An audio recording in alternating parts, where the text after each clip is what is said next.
ਉਹਨੂੰ ਪਤਾ ਹੋਣਾ ਪੜ੍ਹੀ ਲਿਖਿਆ, ਅਸੀਂ ਅਨਪੜ੍ਹ ਹੈ। ਸਾਨੂੰ ਤਾਂ ਇਹੀ ਪਤਾ ਸੌਰੀ ਦਾ ਮਤਲਬ ਇਹ ਹੈ ਵੀ ਸੌਰੀ ਮੰਗੀ ਹੈ ਉਹਨੇ, ਵੀ ਹੁਣ ਉਹ ਮੁੱਕਰਦੀ ਹੈ। मैंने किसानों से कोई माफी नहीं मांगी है। फिल्म अभिनेत्री कंगना रनौत के इस बयान के बाद जिन किसानों ने उसका रास्ता रोका था, उनका कहना था कि उसने सॉरी शब्द बोला था। किसानों का कहना है कि अब अगर कंगना ने दोबारा किसानों के खिलाफ गलत शब्दावली का इस्तेमाल किया तो दोबारा उनका घेराव होगा और वे एयरपोर्ट भी घेर सकते हैं।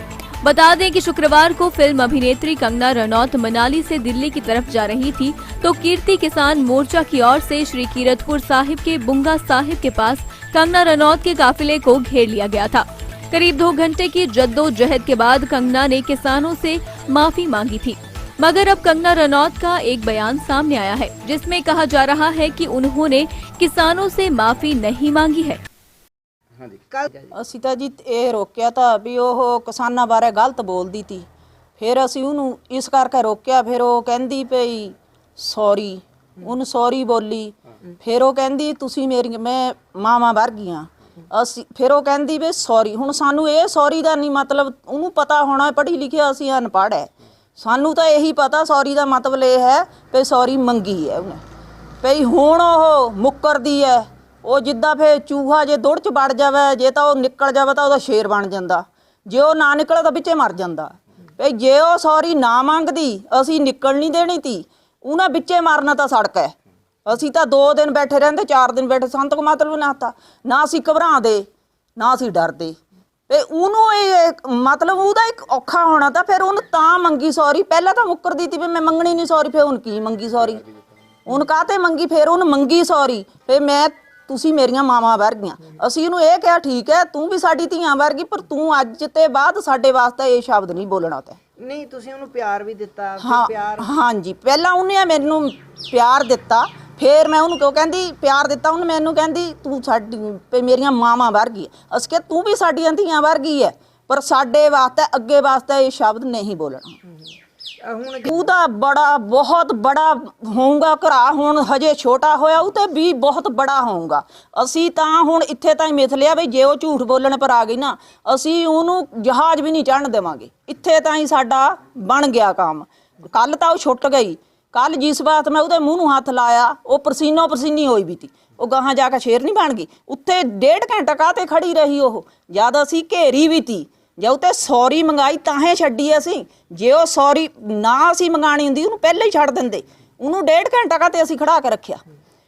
ਪੰਜਾਬ ਪੁਲਿਸ ਨੇ ਜਦ ਕਾਹਤੇ ਨਹੀਂ ਭੇਜੀ, ਉਹ ਜਦ ਸਾਤੇ ਸੌਰੀ ਮੰਗੀ ਤਾਂ ਅਸੀਂ ਤਾਂ ਪੰਜਾਬ ਪੁਲਿਸ ਭੇਜ ਸਕਦੀ ਤੀ, ਨਹੀਂ ਪੰਜਾਬ ਪੁਲਿਸ ਭੇਜ ਨਹੀਂ ਸਕਦੀ। ਦੁਬਾਰਾ ਉਹਦਾ ਕਰੇਗਾ ਪੱਕਾ, ਜਿੱਥਾ ਵੀ ਸਾਨੂੰ ਪਤਾ ਲੱਗੂਗਾ ਅਸੀਂ ਉੱਥਾ ਘਰਾ ਕਰਾਂਗੇ।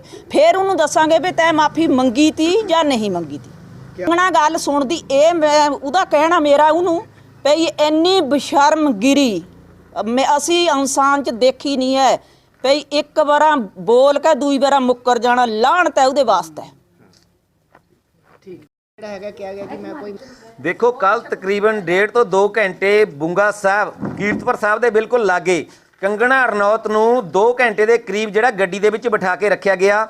ਪਰ ਜੇ ਅੱਜ ਉਹ ਕਹਿੰਦੀ ਹੈ ਕਿ ਮੈਂ ਉੱਥੇ ਮਾਫੀ ਨਹੀਂ ਮੰਗੀ, ਅਸੀਂ ਉਸ ਨੂੰ ਪੁੱਛਣਾ ਚਾਹੁੰਦੇ ਹਾਂ ਕਿ ਸੌਰੀ ਸ਼ਬਦ ਦਾ ਅਰਥ ਕੀ ਹੁੰਦਾ ਹੈ।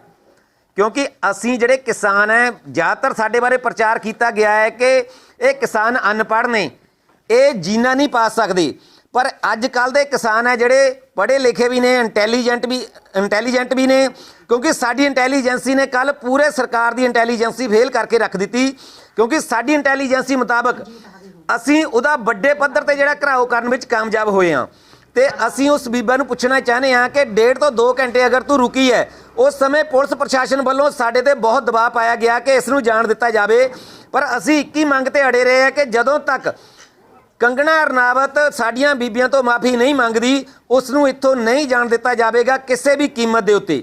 ਜਦੋਂ 2 ਘੰਟੇ 1.5-2 ਘੰਟੇ ਉੱਥੇ ਬੈਠਣ ਤੋਂ ਬਾਅਦ ਉਹਨੇ ਮਾਹੌਲ ਦੇਖਿਆ ਕਿ ਮਾਹੌਲ ਤਣਾਅਪੂਰਨ ਹੁੰਦਾ ਜਾ ਰਿਹਾ ਤੇ ਉਹਨਾਂ ਨੇ ਕਿਹਾ ਕਿ ਆਪਣੀਆਂ 2 ਬੀਬੀਆਂ ਨੂੰ ਤੁਸੀਂ ਸਾਡੇ ਕੋਲ ਭੇਜ ਦੇਵੋ, ਅਸੀਂ ਉਹ ਤੋਂ ਮਾਫੀ ਮੰਗਵਾ ਦਿੰਦੇ ਹਾਂ। ਤੇ ਸਾਡੀਆਂ ਬੀਬੀਆਂ ਨੂੰ ਕੋਲ ਬੁਲਾ ਕੇ ਉਹਨੇ ਹੱਥ ਫੜ ਕੇ ਮਾਫੀ ਮੰਗੀ ਹੈ, ਕਿਹਾ ਕਿ ਸੌਰੀ ਤੁਸੀਂ ਸਾਡੀਆਂ ਮਾਤਾ ਮਾਵਾਂ ਵਰਗੀਆਂ ਹੋ ਤੇ ਮੈਂ ਸੌਰੀ ਫੀਲ ਕਰਦੀ ਹਾਂ ਤੇ ਅੱਗੇ ਤੋਂ ਮੈਂ ਜੋ ਸ਼ਬਦ ਬੋਲੇ ਸੀ ਉਹ ਸ਼ਹੀਨ ਬਾਗ ਵਾਲੀਆਂ ਵਾਸਤੇ ਬੋਲੇ ਸੀ। ਪਰ ਅਸੀਂ ਬੀਬੀਆਂ ਨੂੰ ਇਹ ਵੀ ਦੱਸਣਾ ਚਾਹੁੰਦੇ ਹਾਂ ਕਿ ਚਾਹੇ ਸ਼ਹੀਨ ਬਾਗ ਦੇ ਵਿੱਚ ਸੰਘਰਸ਼ ਕਰ ਰਹੀਆਂ ਸਾਡੀਆਂ ਮਾਤਾਵਾਂ ਹੋਣ, ਚਾਹੇ ਪੰਜਾਬ ਦੀਆਂ ਬੀਬੀਆਂ ਹੋਣ, ਸਾਰੀਆਂ ਮਾਤਾਵਾਂ ਇੱਕ ਸਮਾਨ ਹੁੰਦੀਆਂ ਨੇ। ਕਿਸੇ ਵੀ ਸਟੇਟ ਦੀਆਂ ਮਾਵਾਂ ਨੂੰ ਤੁਸੀਂ ਗਲਤ ਨਹੀਂ ਠਹਿਰਾ ਸਕਦੇ। ਇਸ ਕਰਕੇ ਕਿਰਤੀ ਕਿਸਾਨ ਮੋਰਚਾ ਰੋਪੜ ਵੱਲੋਂ ਅਸੀਂ ਤੁਹਾਨੂੰ ਚੇਤਾਵਨੀ ਦਿੰਦੇ ਹਾਂ ਕਿ ਆਉਣ ਵਾਲੇ ਸਮੇਂ ਦੇ ਵਿੱਚ ਆਪਣੀ ਜ਼ੁਬਾਨ ਨੂੰ ਸੁਧਾਰੋ।